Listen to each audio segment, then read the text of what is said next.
And we are back. Welcome back to the prediction series at a slightly different time of 5 p.m. this week. Essentially, if you missed the fantasy football video this morning, what I have done in an attempt to maximise the views across both series, I have moved the fantasy football video to the usual time slot I have been doing my predictions. The reason for that being is that I was giving people pretty much only 2 hours to watch and then make use of the fantasy football video, whereas I feel like these prediction videos you can watch at any point over the weekend, where you can see what I went for in the games that have already been played, as well as seeing what I'm going for in the fixtures that are yet to be played. Whereas the fantasy football video only really works before the weekend starts, so I've moved that to the usual time slot for this series. But I am going to keep this series on a Friday. I've moved this to 5 p.m. Please let me know down in the comments what your thoughts on this are. I'm looking to maximise the balance in terms of these two series, trying to make the best use of this channel that I possibly can, and I'm going to give this an experiment for this week and next week to see how the views do across both videos. And yeah, let me know in the comments how you would like to see these two series going forward after the World Cup. And of course, do not forget that during the World Cup I am going to be uploading daily predictions anyway, so do not fear about this series being pushed back to an evening slot, because we are going to be doing 9 a.m. predictions every morning during the World Cup anyway. Now then, let's do our usual predictions process that you all know and love. Let's go through last weekend's games and then look ahead to the ones that are being played this weekend. Drop a like if you are enjoying this series, and let's get straight into it. So, these were the games that were played last weekend. Those are the predictions that I went for, and these were the results. You get this very sort of symmetrical image on your screen for you now, where games 3, 4, 7 and 8 I got wrong, and the remaining ones I got the correct result but not the correct score. So it ends up with this sort of like white then red then white then red image, which is quite funky and very sad.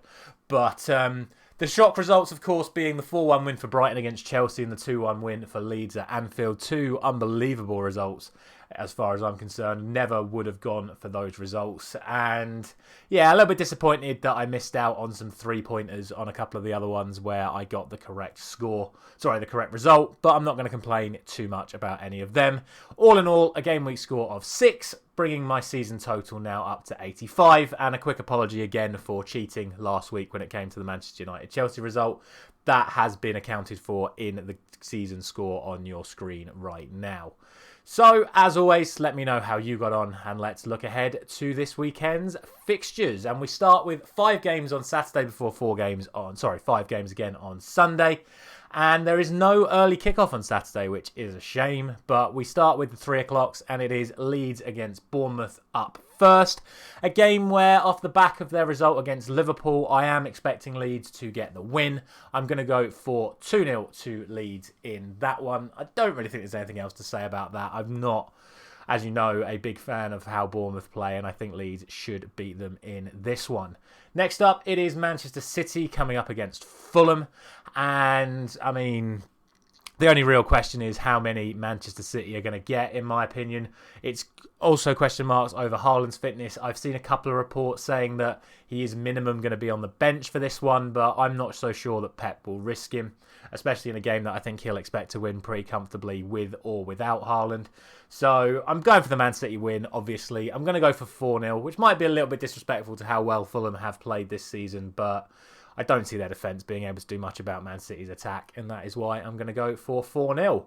Next up, it is Forest and Brentford, and this would have been a slightly harder game to predict if it wasn't for the fact that Ivan Toney has managed to get himself suspended for this one. And I saw a stat the other day where I think it's Toney has scored 6 out of the last 7 goals that Brentford have scored in the Premier League, so they're going to need something drastic with him not available to them. It's a great opportunity for Forest to build off of their win at home to Liverpool 2 weeks ago. Obviously, they did lose 5-0 to Arsenal last week, but that shouldn't affect how they feel about playing at home. And I'm going to go for the Forest win. I'm going to go for 2-1.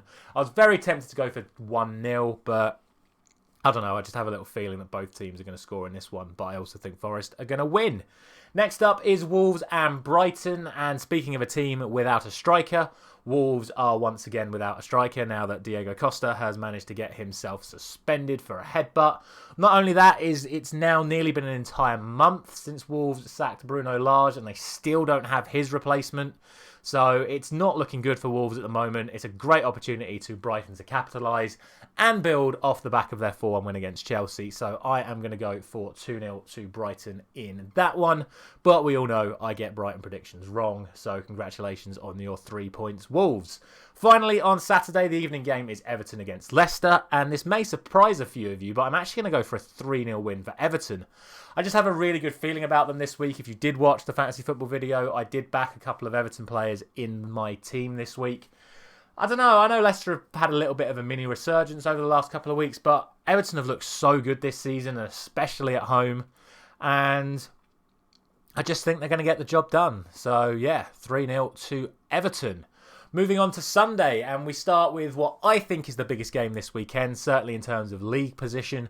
We have the 12 o'clock game of Chelsea and Arsenal, and this is probably the one that I've spent the most time thinking about. It's the one that I think is the hardest to call this week because mainly Chelsea lost 4-1 to Brighton last week and then had a really bad start against Dinamo in the Champions League. If it wasn't for that, I'd have gone for a Chelsea win in this one, but given the fact that Arsenal have just beaten Forest 5-0, had another good win in the Europa League, I'm not confident enough to say Arsenal are going to win this one. I'm going to bottle it and just go for a 2-2 draw. I think it's going to be a very entertaining game.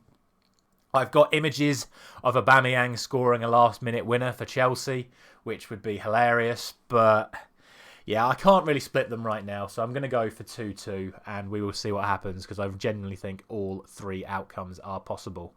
Next up, we have 3 2 o'clock kickoffs on Sunday, starting with Aston Villa and Manchester United.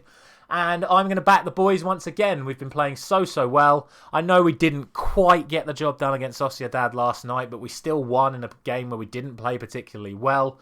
Aston Villa, off the back of a 4-0 defeat, are going to be feeling a little bit under pressure. They did win their last home game 4-0, though, themselves. But the way Man United have been defending recently, I think we've got enough steel at the back to keep Aston Villa out. And I'm going to go for a third consecutive 1-0 Manchester United win. Next up, it is Southampton and Newcastle. The on-the-rise Newcastle up against the ever-inconsistent Southampton. I was very tempted to put this as a draw, given the fact that these two sides have had more draws than anyone else so far this season. However, I think Newcastle have just stepped it up a little bit more. And I can see Newcastle winning potentially both of their remaining games going into the World Cup. Callum Wilson and Miguel Almiron are on fire at the moment. So Maximan is fit again. Whether or not he'll start is another matter. But I think this is a great opportunity for Newcastle to get another 3 points, keep themselves in that Champions League position. And I'm going to go for 3-1 to Newcastle in that one. The final 2 o'clock game sees West Ham come up against Crystal Palace. And kind of like with the Everton-Leicester game, I'm going to go for the comfortable home win. And exactly like the Everton-Leicester game, I'm going to go for 3-0. Crystal Palace haven't been that good recently, and West Ham have been very good again. They're definitely back to the level that we saw from them last season, I would say. They were very unlucky not to get a point at Old Trafford last week if it wasn't for some outstanding defending and some outstanding goalkeeping from Manchester United. So, given the fact that West Ham have been on this run and Crystal Palace really haven't been doing it for me the last few weeks, I think it's more than justified to go for a 3-0 West Ham win in that one. And finally, we have... Let's try that again. Finally, we have Tottenham up against Liverpool, and this one is tough to call given the fact that Spurs have lost so many of their attacking players. With the eye fracture to Son, it doesn't look like he's going to be available for this one, and potentially not even available for the game next week. It will be available for the World Cup, though. So they're going to be without Kulusevski, Son and Richarlison, which puts an awful lot of pressure on Kane.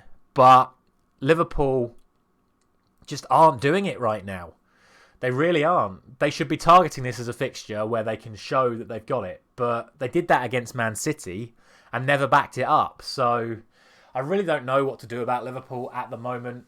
Obviously, it's great as a Manchester United fan that I'm not just predicting Liverpool to win every week. But yeah, I don't know. This is definitely an opportunity for Liverpool. But I just feel Spurs have managed to get a little bit more going for them.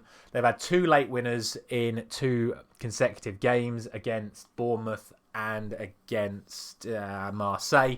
So I'm going to back them to get the win once again. I'm going to go for 2-1 to Spurs in that one. And that is going to be it for today. As always, please comment down below with your predictions for this weekend's fixtures. All of the games will be in the description of the video, allowing you to quickly copy and paste them down. A quick reminder again, just to let me know what you think about what to do with my 2 series at the moment in terms of when I should be uploading them. I really don't want to upload on a Thursday before Europa games are played because they always have an impact in terms of picking fantasy football players and doing my Premier League predictions. So it's going to be tough to do it the right way. So please let me know down in the comments what you think I should do. Thank you very much for watching as always, and I will see you for the Manchester United against Aston Villa reaction on Sunday.